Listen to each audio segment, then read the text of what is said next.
Hello, this is William Robinson of ViralHair.com, and today we're speaking to... Steve Andreno, the suit actor for Babu on Mighty Morphin Power Rangers. Now, what is a suit actor, for those who don't know at home? Okay, suit actor is, a lot of people are familiar with voice actors, with anime or anything like that. You've got a cartoon, you need someone to voice the character.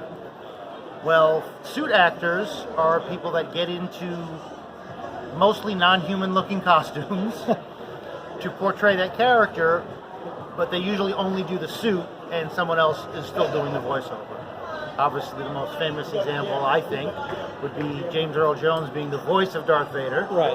David Prowse, of course, played the character. That was one of the only movies where they gave the credit to the suit actor as opposed to the voice actor. Right. That's a very good example.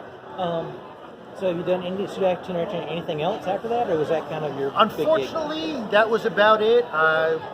Living in the Hollywood at the time, I was trying to audition for other things, got some extra work on some other TV shows, but Power Rangers was my claim to fame. I probably would have stayed longer on the show had technology worked back then the way I thought it did. I'll explain. Back in the early to mid-90s, we didn't have cell phones yet. Well, technically we had those car phones, the brick phones. So most actors carried pagers. You get a page from somebody, phone number pops up, you give them a call. Living in LA, and that's how the studio kept in touch with me. They'd page me to let me know, hey, we need you tomorrow or the next day for a shoot. Call into the studio, get the details. Well, pages were very regionalized. They worked in a specific area. So in LA County and Orange County, it would work. Didn't work when you're in Vegas.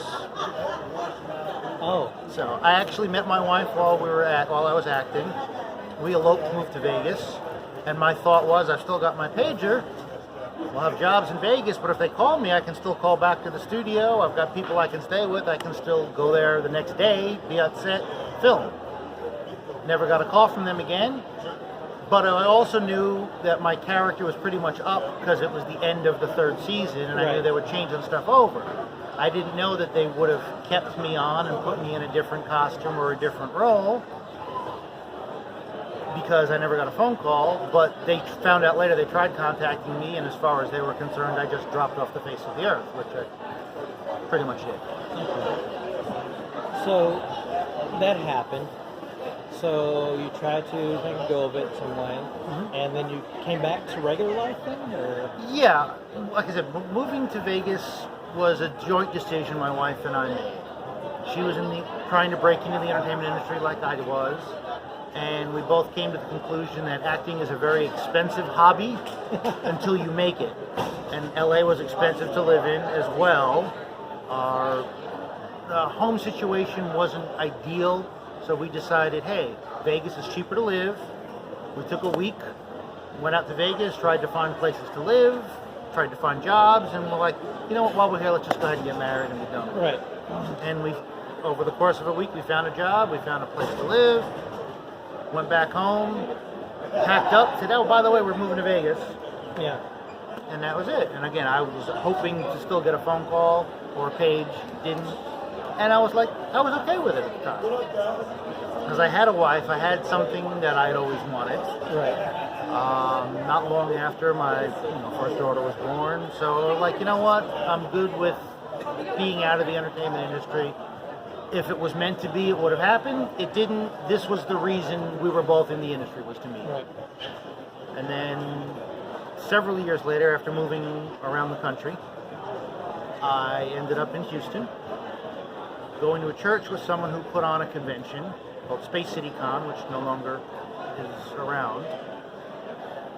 But he was putting on the show one year in 2013 that had a bunch of the Ranger actors that I had worked with. Right.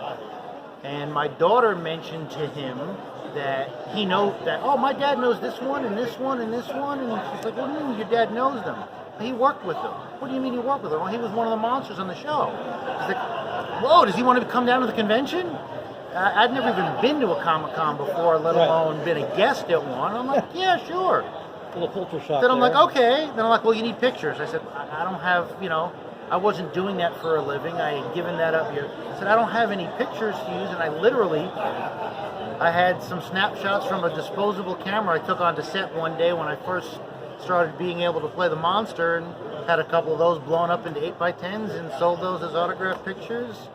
Saw people I hadn't seen in almost 20 years. Had a great time doing it. And didn't think about doing it for a while. Then the opportunity came up again a few years later. But you know what? I'm going to start doing cons now because it's fun. So what is the interaction from fans when they realize who you are and they come talk to you? I mean, is it good interface? Is it? It's great interface because a lot of times they'll look up. You're not going to know my name. Right. I wasn't credited even in the credits of the show, although it is listed on IMDb as uncredited. You're not going to recognize my face. I'm not walking around in blue makeup with a head that's this tall. So they'll walk by the booth and they'll do kind of a, wait a minute, who are you on Power Rangers? And then I'll start telling the story, and usually, if I get one or two people that are really interested, a lot of times I'll get like a crowd of 5, 6, 7, and all just want to hear the story.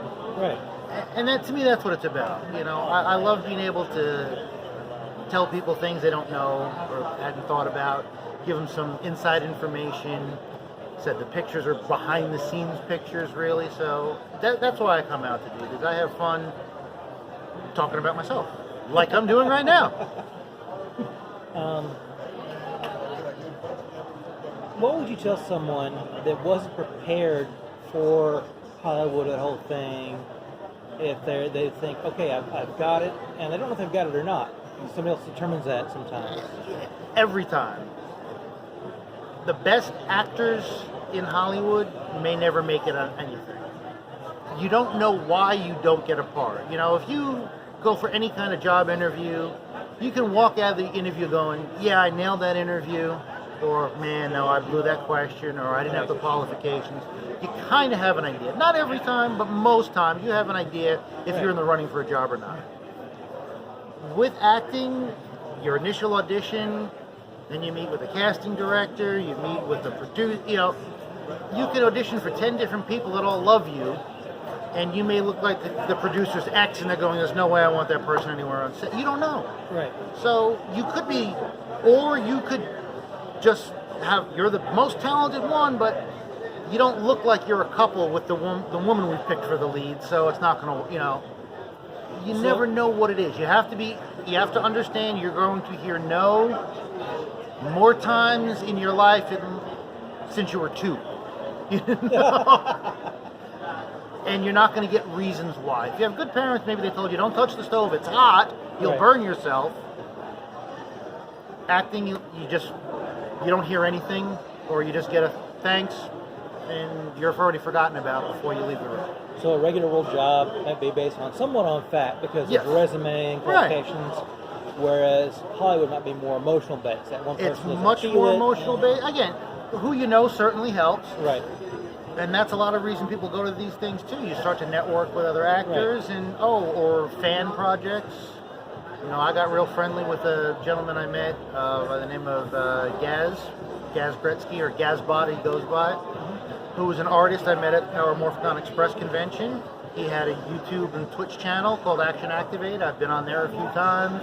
He's interviewed me. I've done some reviews and stuff with him. Through him, I met someone else at the show who is doing some fan-created kaiju Power Rangers type stuff that he wants me to do. So you can do stuff like that and meet things that way. It doesn't have to be in Hollywood anymore to get your start. Right. And sometimes that might make things easier too. This has been a great interview. Thank you for your time, Steve. Really appreciate it. Thanks for having me. And that